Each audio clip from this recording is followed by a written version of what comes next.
The fluorescent lights of the downtown Chicago office building hummed their monotonous song as 28-year-old Sophia Mitchell adjusted her dark sunglasses for the 100th time that evening. The glass panels reflected a woman trapped between two worlds, the person she pretended to be and the one she kept hidden behind tinted lenses. Her heart hammered against her ribcage, each beat echoing the whispered cruelties of playground bullies from 2 decades ago. Freak. Weirdo. Monster. Eyes. The words had carved themselves into her soul, leaving scars deeper than any blade could inflict. No one expected what was about to happen on that ordinary Thursday evening. A woman who had spent years hiding what she believed was her greatest flaw would discover that her perceived imperfection was actually someone's definition of perfection. What seemed like an embarrassing accident on a dimly lit street would transform into a love story that would challenge everything she'd ever believed about herself. The collision that shattered her protective barrier would ultimately shatter the walls she'd built around her heart. This story carries a message so powerful about self-acceptance and unexpected love that you need to stay until the very end to witness the transformation. The YouTube algorithm rewards engaged viewers who subscribe and leave a comment sharing where they're watching from. Don't miss the incredible conclusion that awaits you. Click that subscribe button right now and write your city in the comments, because what happens next will remind you that what we see as flaws might be exactly what makes us unforgettable to the right person. Sophia had practiced this walk 1,000 times in her bathroom mirror. Left foot, right foot, shoulders back, chin up. But never ever remove the sunglasses. The invitation letter crinkled in her purse, its edges worn from nervous folding and unfolding. After 6 years of self-imposed isolation, working freelance editing, jobs from her tiny studio apartment in Wicker Park, she'd finally responded to a job posting. Senior editor at the Chicago Tribune's local interest section. The interview had been scheduled for 8 o'clock in the evening, a detail that had felt like divine intervention. Fewer people on the streets meant fewer stares, fewer questions, fewer opportunities for the world to see what she'd spent her entire adult life concealing. The position was hers. Margaret Reynolds, the hiring manager, had been impressed by her portfolio, her references, her obvious passion for storytelling. "You start Monday," she'd said, extending a hand that Sophia shook with trembling fingers. "We need someone with your eye for detail." The irony of that phrase wasn't lost on Sophia, but she smiled politely, thanked the woman profusely, and escaped into the cooling September evening before emotions could overwhelm her professional facade. 5:47 p.m. The sun had begun its descent behind Chicago's iconic skyline, painting the clouds in shades of amber and rose. Sophia hurried down Michigan Avenue, her sensible flats clicking against the concrete in a rhythm that matched her racing thoughts. She'd done it. Actually done it. Tomorrow she would have to tell her mother, who had long ago given up hope that her daughter would ever leave the safety of their small apartment. Tomorrow she would have to buy appropriate office clothes, plan her commute, figure out how to navigate a world she'd been hiding from since middle school. But tonight she was just a woman walking home with good news warming her chest like swallowed sunshine. The sunglasses stayed firmly in place despite the dimming light. They were her armor, her shield, her security blanket. Without them, she was exposed, vulnerable, a circus sideshow exhibit for people to gawk at and whisper about. She never noticed the man until impact. 6'3", broad shoulders wrapped in an expensive charcoal suit, leather briefcase. Swinging at his side, Alexander Hayes was everything Sophia typically avoided. Confident, handsome, the kind of man who moved through the world expecting it to accommodate him, because it always had. He'd been texting his assistant about tomorrow's board meeting when he collided with something solid yet yielding. His phone clattered to the sidewalk. Her sunglasses flew through the air in a graceful arc before landing with a decisive crack on the concrete. "Oh God, I'm so sorry." Alexander's voice was deep, genuinely apologetic. He bent immediately to retrieve the damaged sunglasses, but Sophia was faster, her hands flying to her face to cover what she'd spent years hiding. "Please, let me. It's fine." Her voice came out higher than intended, panicked. She kept one palm pressed firmly over her eyes, the other fumbling blindly for the broken glasses. "Just give them back, please." Alexander stood there, confusion etched across his handsome features. The woman before him was trembling, genuinely distressed over a pair of cheap drugstore sunglasses that couldn't have cost more than $15. Her auburn hair fell in waves around her shoulders, and what he could see of her face was lovely. High cheekbones, full lips, a small nose. But she was hiding from him like he'd attacked her rather than accidentally bumped into her. "I don't understand," he said slowly, extending the broken sunglasses. "Why are you wearing sunglasses at night anyway? It's almost dark." "None of your business." Sophia snatched the glasses, but they were useless now, the left lens completely shattered. She tried to put them on anyway, but they sat crooked on her face, one eye visible, the other still covered. Tears of frustration and humiliation burned behind her eyelids. Alexander reached out instinctively, gently removing the broken glasses from her face before she could protest. "You'll cut yourself with the broken glass. Just let me—" And then he saw heterochromia iridium, one eye the color of Caribbean waters, brilliant and clear and impossibly blue. The other, a warm amber brown, flecked with gold, like autumn leaves caught in honey. They were mismatched, asymmetrical, completely different, and absolutely breathtakingly stunning. "Oh," Alexander breathed, and for the first time in his 35 years of smooth talking and confident presentations, he found himself genuinely speechless. "Oh, wow." Sophia's stomach dropped. Here it came, the staring, the questions, the barely concealed disgust. She started to turn away, to run, to disappear into the growing crowd of evening commuters, but Alexander's hand caught her elbow with surprising gentleness. "Wait, please. I'm sorry. I didn't mean to stare. It's just—" He paused, searching for words adequate to describe what he was seeing. "Your eyes are the most beautiful thing I've ever seen in my entire life." Sophia froze. Her brain stuttered, unable to process what she'd just heard. Beautiful? That couldn't be right. She'd heard many words to describe her eyes over the years, weird, creepy, unnatural, disturbing, but never beautiful. Never that. "You're making fun of me," she whispered, her voice breaking. "What?" "No!" Alexander looked genuinely horrified. "Why would you think that? Look, I know I'm a complete stranger who just destroyed your property, but I'm not the kind of person who mocks people. Your eyes are extraordinary, unique. I've never seen anything like them." "Exactly," Sophia said bitterly, finally meeting his gaze directly. Let him look. Let him see the freak show up close. "I've never seen anything like them. That's what people have been saying my whole life, and it's never been a compliment." Understanding dawned on Alexander's face, followed quickly by anger, not at her but for her. Then those people were idiots, blind idiots. He pulled out his phone, scrolling quickly. "Look, heterochromia, that's what it's called, right? Has been considered a sign of beauty and uniqueness. Throughout history, David Bowie made it iconic, and yours isn't even that dramatic. His was caused by an injury. Yours is genetic, natural, completely you." Sophia blinked, stunned. He knew the medical term. He knew about David Bowie. He wasn't running away screaming or staring at her like she belonged in a laboratory.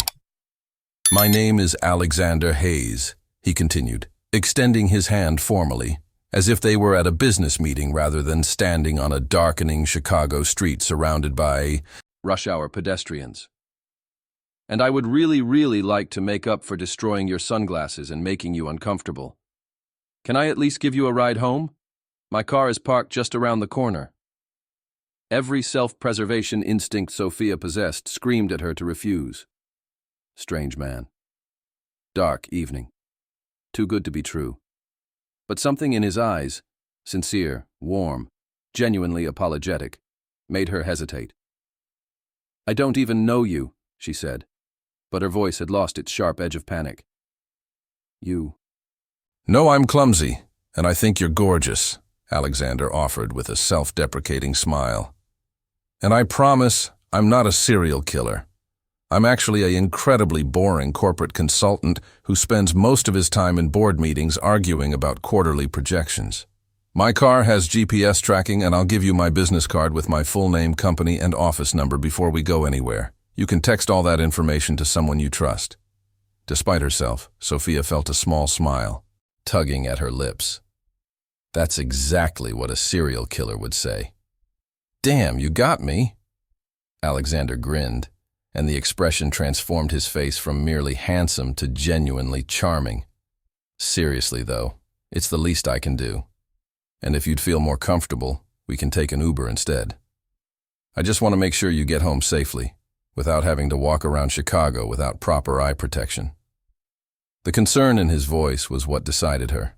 Not the compliments, not the information about David Bowie, but the genuine worry that she might be uncomfortable or unsafe. It was a feeling she hadn't experienced from a stranger in longer than she could remember. "Okay," Sophia heard herself say. "But I'm texting your information to my friend, and if you try anything weird, she's a lawyer with very aggressive tendencies." "Fair enough," Alexander laughed, already pulling out his business card.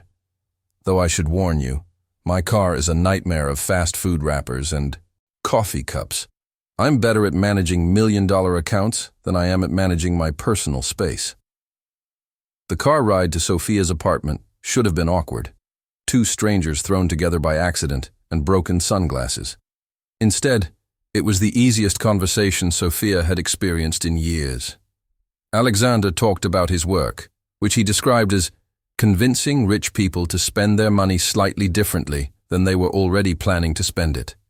She found herself laughing, as he recounted the story of a particularly disastrous presentation involving a malfunctioning projector and a very angry CEO. "And then the entire slideshow just started playing this video of cats," Alexander said, his own laughter making the words come out in spurts. "Turns out my assistant's kid had been playing on my laptop and downloaded some random stuff. So there I am, in front of the board of directors of a Fortune 500 company, and suddenly we're all watching keyboard, cat on the big screen." "What did you do?" Sophia asked, wiping tears from her eyes. "I owned it," Alexander said with a shrug. "Told them it was a metaphor for adaptability in business, that even when everything goes wrong, you have to roll with it and make it work. Somehow they bought it, or they felt too sorry for me to fire me on the spot. Either way, I still have my job." When they pulled up outside her modest apartment building in Wicker Park, Sophia found herself reluctant to leave the warm cocoon of the car and its easy conversation. Alexander seemed to sense her hesitation. "I know this is incredibly forward, and you can absolutely say no," he began, his confidence faltering for the first time since they'd met. "But would you maybe want to have dinner sometime? With me? Intentionally?" Sophia's breath caught. Dinner. A date. With someone who had seen her eyes, actually seen them, without the protective barrier of dark lenses, and hadn't run away. Every insecurity she'd ever had told her to refuse, to protect herself, to not risk the inevitable moment when he realized she wasn't worth the effort. But a small, brave voice that sounded suspiciously like the woman who had just accepted a job after 6 years of hiding whispered, "Why not?" "I'd like that," she said softly. Alexander's smile could have lit up the entire city. "Friday? 7 o'clock. There's this great Italian place in River North, Giuseppe's. Best carbonara outside of Rome. Or so they claim." Friday. Works. Sophia opened the car door, then hesitated, Alexander, thank you for being kind. Thank you for giving a clumsy idiot who breaks sunglasses a second chance, he replied warmly. And Sophia, don't hide those eyes. They're magic. The first date at Giuseppe's turned into a second date at a blues club in the South Loop. The second date turned into weekend brunch in Millennium Park, sitting on the grass near the Cloud Gate sculpture, watching tourists take selfies while Alexander unpacked a basket full of bagels, cream cheese, and fresh strawberries. The third date was a walk along the Riverwalk at sunset, where Alexander stopped suddenly, turned to face her, and said 7 words that changed everything. I think I'm falling in love with you. Sophia's first instinct was denial. It was too soon, too fast. People didn't fall in love in 3 weeks. But when she looked into his eyes, both the same warm hazel, boring, and beautiful in their symmetry, she realized she'd been falling too. My whole life, people have told me my eyes were wrong, she said quietly, watching boats drift past on the Chicago River. My parents tried to be supportive, but I could see the worry in their faces every time someone stared. Kids at school were cruel. Demon eyes, they called me. Freak. By the time I was 13, I'd stopped going outside without sunglasses. By 20, I'd stopped going outside at all, unless absolutely necessary. Alexander took her hand, his thumb, tracing gentle circles on her palm. He didn't interrupt, didn't try to fix anything, just listened. I convinced myself I was happy alone, Sophia continued.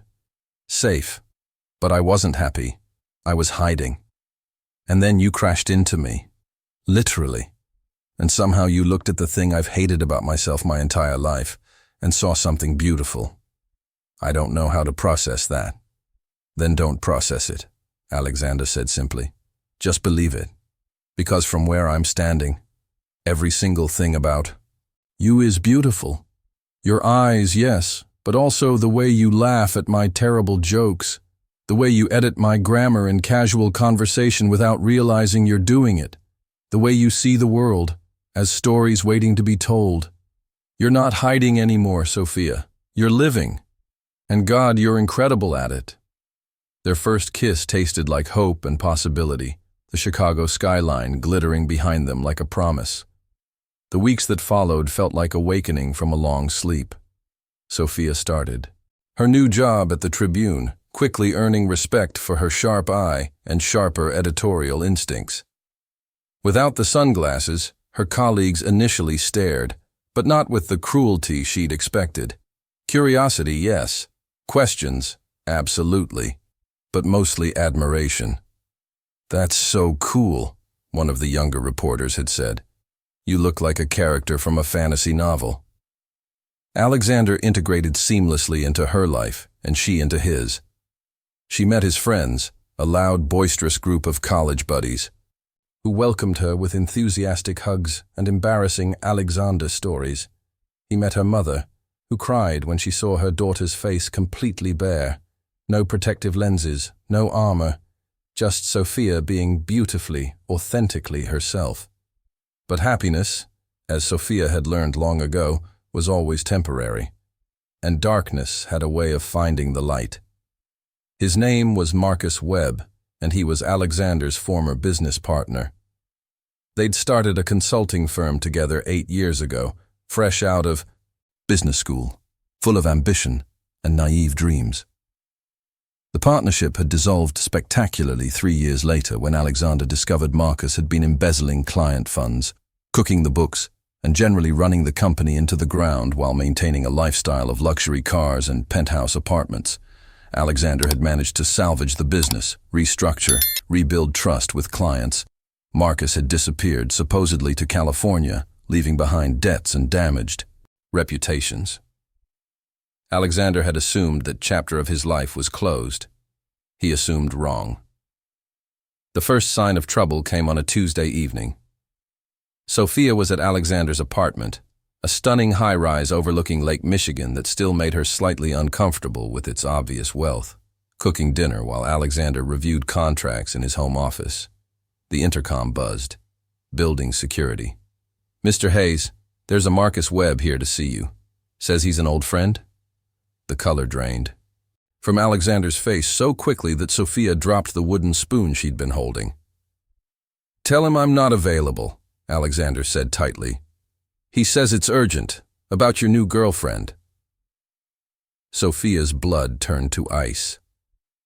How did Marcus Webb know about her? They'd been careful about Alexander's public profile, keeping their relationship relatively private given his high-profile clients. "Send him up," Alexander said finally, resignation heavy in his voice. He turned to Sophia. "I need to tell you about Marcus, and I need to tell you quickly." By the time the elevator reached Alexander's floor, Sophia knew the basics: criminal investigation, destroyed partnership, missing funds, and apparently a grudge that had festered for years. Marcus Webb was exactly what Sophia had expected: expensive suit, practiced smile, cold eyes that assessed and calculated. He looked at her the way a scientist might examine a particularly interesting specimen, and she felt her old instincts screaming at her.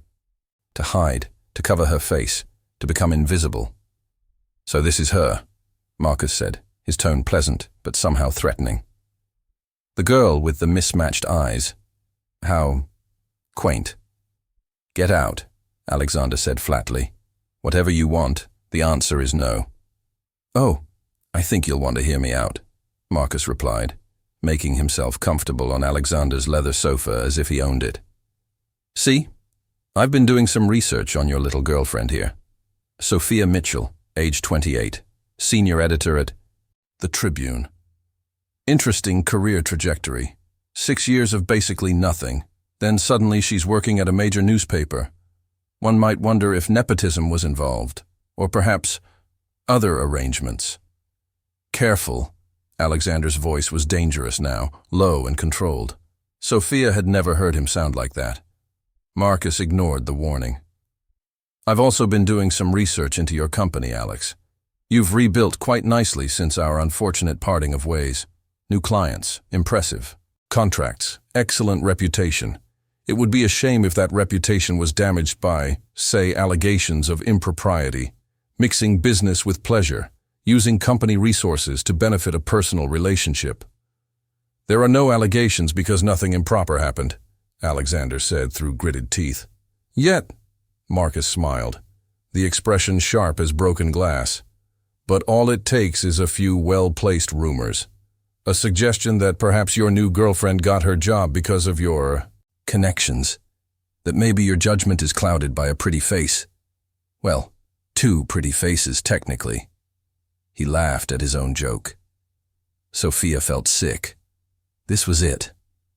The moment when her differentness, her unusual eyes, became a weapon used against someone she loved. She'd spent her whole life trying to avoid exactly this. Being the source of problems, the cause of whispers and speculation. "What do you want?" Alexander asked bluntly. "A partnership again," Marcus said. 30% stake in your, company. Full restoration of my reputation. And you recommend me to all your current clients. In exchange, I keep my mouth shut about the ethical concerns I've noticed. Simple business transaction. Get out." Alexander walked to the door and opened it. "You have 30 seconds before I call security and have you forcibly removed." Marcus stood slowly, straightening his tie. "You're making a mistake, Alex. I'll destroy you. And her." He looked at Sophia with undisguised contempt. "Especially her. The girl who thinks hiding behind a man with money will make people forget she's a freak." The word hit like a physical blow. Sophia flinched, old wounds tearing open, years of carefully constructed confidence crumbling. She wanted to disappear, to run, to hide behind her sunglasses that were still somewhere in her purse. Alexander's fist connected with Marcus's jaw before Sophia could even process what was happening. Marcus stumbled backward, hand flying to his face, shock and rage warring in his expression. "Don't you ever speak to her like that again," Alexander said, his voice deadly calm despite the violence he'd just committed. "Don't speak about her. Don't think about her. Don't even breathe in her direction. And if you come near my company or my personal life again, I won't just punch you. I'll destroy you the way you tried to destroy me. I have evidence of your embezzlement, Marcus. I've always had it. The only reason I didn't press charges was because I wanted to move on with my life. But if you force my hand, I will bury you." Marcus left, threats and promises of revenge dripping from his lips like poison. The door slammed behind him, and Sophia realized she was shaking. "I'm sorry," she whispered. "I'm so sorry. This is happening because of me. Because I'm—" "Don't." Alexander crossed the room in 3 long strides, pulling her into his arms. "Don't you dare apologize for existing. Don't you dare think any of this is your fault. Marcus is a criminal and a bully, and he would have found some excuse to come after me regardless of you. You're not the problem, Sophia. You're the solution. You're the reason I remember why I rebuilt this company in the first place.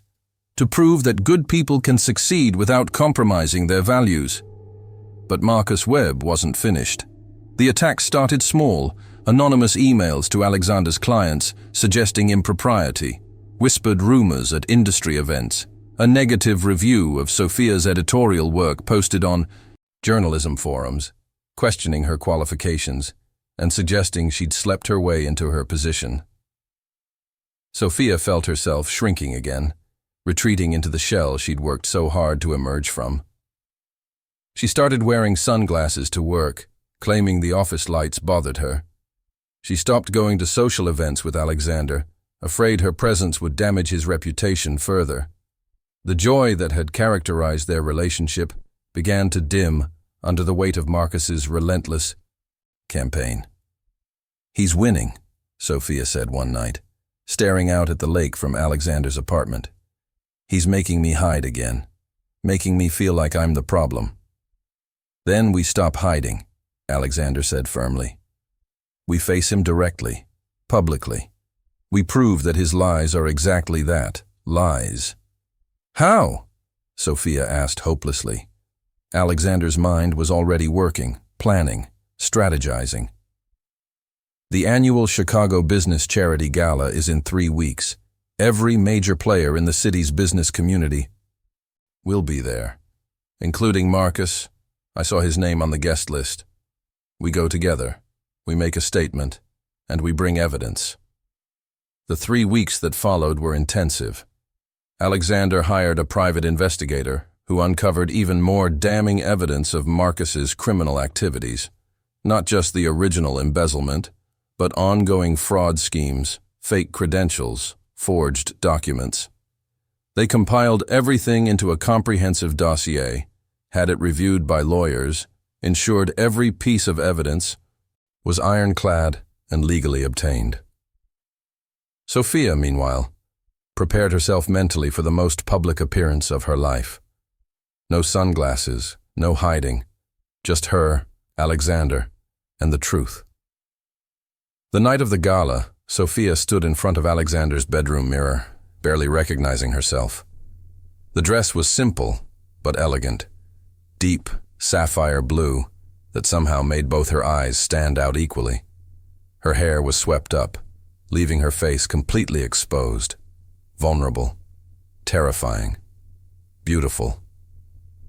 "You look like a warrior princess," Alexander said from the doorway, already dressed in his tuxedo, looking every inch the successful businessman he was. "I feel like I'm going into battle," Sophia admitted.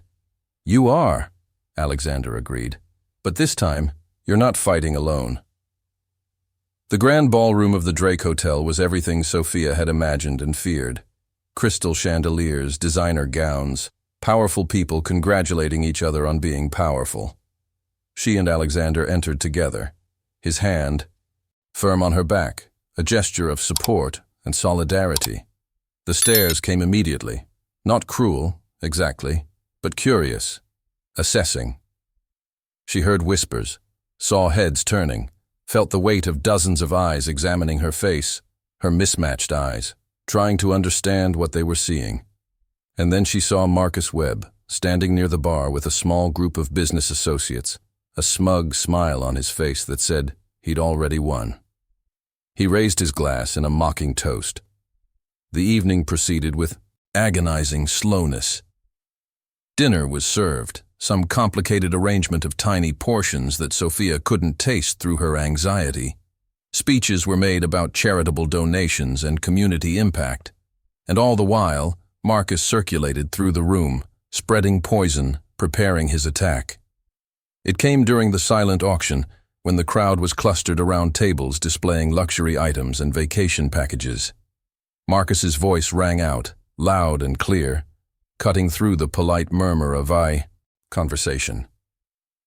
"Alexander Hayes, everyone," he called, raising his glass. "My former partner. Tell me, Alex, how's business? I heard you've been mixing pleasure with professional decisions lately. Brave move in today's climate." The room fell silent. Every eye turned to where Alexander and Sophia stood, frozen at a table displaying a weekend at a Lake Geneva resort. "And this must be the girlfriend," Marcus continued, walking toward them with the confidence of someone who believed he held all the cards. "The one with the unique features. Tell me, Sophia, did you get your job at the Tribune based on your editing skills or your special relationship with Chicago's elite?" "That's enough," Alexander said, his voice carrying across the silent ballroom. "Is it?" Marcus smiled widely. "I think people deserve to know who they're doing business with. A man who can't separate his personal life from professional ethics. A woman who uses her, let's call them distinctive attributes, to manipulate her way into positions she's not qualified for." Sophia felt tears burning behind her eyes, but she refused to let them fall. Years of hiding, of shame, of believing she was less than because she was different, all of it crystallized in this moment. And something inside her snapped, not broke, snapped into place. "You're right about one thing," Sophia heard herself say, her voice steady despite the trembling in her hands. "I am distinctive. I have heterochromia, a genetic condition that affects less than 1% of the population. I've spent most of my life hiding it because people like you made me believe it was something to be ashamed of. That being different was being wrong." She stepped forward, away from Alexander's protective presence, standing alone in the center of the crowd's attention.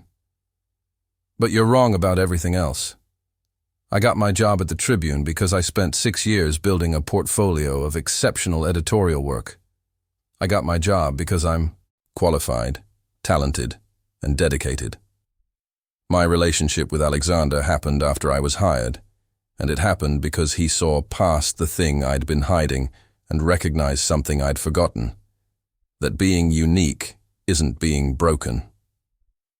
Marcus opened his mouth to interrupt, but Sophia kept talking, her voice growing stronger. "You're trying to use my appearance as a weapon because you have nothing else. You're a criminal, Mr. Webb. You stole from your partner, defrauded clients, and apparently, you're continuing the same behavior now. You think you can intimidate us into silence by attacking the most visible thing that makes me different. But you're wrong." Alexander stepped forward then, pulling out a folder from inside his jacket. "Ladies and gentlemen, I apologize for turning this charitable evening into something uncomfortable, but sometimes the truth needs to be spoken publicly. Marcus Webb embezzled over $300,000 from our partnership. He forged client signatures, inflated expenses, and when I discovered his crimes, he fled rather than face consequences. I have evidence, bank records, forged documents, testimony from witnesses. All of it has been turned over to the Chicago Police Department and the FBI." He handed the folder to a distinguished-looking man Sophia recognized from newspaper photos as the chief of police, who had been standing near the edge of the crowd. "Additionally," Alexander continued, "Marcus has spent the past month engaging in harassment, defamation, and attempted extortion, all of which is also documented and has been reported to authorities." Marcus's face had gone from smug to pale to red with rage. "You can't prove any of that," he shouted, but his voice had lost its confident edge. "Actually, we can," the police chief said, flipping through the folder's contents. "Mr. Webb, I think you should come with us. We have some questions." The takedown was swift and humiliating. Marcus tried to run, actually tried to push through the crowd toward the exit, but hotel security blocked his path. He was escorted from the ballroom in handcuffs, still shouting threats and accusations, while 300 of Chicago's elite watched in stunned silence. And then, into that silence, Alexander turned to Sophia, publicly, in front of everyone, and spoke words she'd never dreamed she would hear. "Sophia Mitchell, I fell in love with you the moment I saw your eyes. Not despite them being different, but because they're different. Because they represent everything you are. Unique, beautiful, completely irreplaceable. You've spent your life hiding because people were too stupid or too cruel to see what I see. But I see you, completely, and I love every single thing about you." He dropped to one knee, and Sophia's heart stopped. This wasn't possible. This wasn't happening. Not here, not now, not in front of 300 strangers. "I don't have a ring because I'm terrible at planning surprises," Alexander said, a nervous laugh escaping. "But I have a promise. I promise to spend every day of my life making sure you never feel like you need to hide again. I promise to love your extraordinary eyes, your brilliant mind, your generous heart. I promise to be the person who sees you, always. Marry me." Sophia couldn't speak, couldn't breathe. Tears were streaming down her face, both eyes crying equally, proving once again that they worked exactly as they should, no matter what color they were. "Yes," she whispered, then louder. "Yes!" The ballroom erupted in applause. Strangers cheered. Someone started playing romantic music, and Alexander swept Sophia into his arms, kissing her like they weren't surrounded by hundreds of people, like they were the only two people in the world. Later, as the evening wound down and congratulations poured in from every direction, a woman approached Sophia. She was young, maybe 19, with nervous energy and hands that kept twisting together. "I'm sorry to bother you," the girl said, "but I just wanted to say thank you. I have heterochromia too, brown and green. I've been hiding it since elementary school, wearing colored contacts to make them match. But watching you tonight, watching you stand up to that horrible man and not apologize for being different, I think maybe I don't need to hide anymore either." Sophia hugged her, this stranger who suddenly felt like a sister, and realized that her years of pain, of hiding, of suffering, had somehow led to this moment where she could help someone else find courage. "You're beautiful, exactly as you are," Sophia told her. "Don't let anyone convince you otherwise." 1 year later, Sophia and Alexander stood in the backyard of their new home in Oak Park, a charming Victorian that was perfect in its imperfection, full of character and color and life. The wedding had been small, intimate, perfect. The honeymoon to Italy had been Alexander's dream, and now this lazy Sunday afternoon in October felt like Sophia's dream made real. She was pregnant, 5 months along, already showing, and somehow even more beautiful than Alexander had thought possible. They didn't know the gender yet, had decided to be surprised, but they'd already picked out names, and they'd already discussed at length what they would do if their child had heterochromia like Sophia. "We'll tell them they're magic," Alexander had said firmly. "We'll tell them they're special and unique and absolutely perfect." Now, watching her husband attempt to assemble a complicated baby swing set while muttering creative curses at the instruction manual, Sophia felt something she'd never expected to feel: complete. Not because Alexander completed her, but because she'd finally, after 29 years, learned to complete herself. Her phone buzzed. A message from the Tribune's editor-in-chief. "Your feature on childhood bullying and adult confidence won the Regional Journalism Award. Congratulations. The article had been personal, honest, vulnerable. She'd written about her own experiences, interviewed others who'd been bullied for being different, and explored the lasting impact of childhood cruelty. It had resonated with readers across the country, generating hundreds of emails from people sharing their own stories. "Hey!" Alexander called from his position on the ground, surrounded by screws and wooden pieces. "Come help your husband before this swing set defeats me completely." Sophia laughed, walking across the grass that needed mowing, past the garden they'd planted together, toward the man who had crashed into her life and shattered more than just her sunglasses. He'd shattered her walls, her fears, her belief that different meant less than.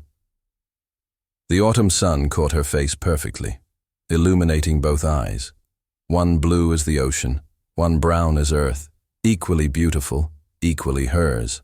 No sunglasses, no armor, no hiding, just Sophia, living in the light, finally understanding that what she'd spent years seeing as her greatest flaw was actually her most beautiful feature.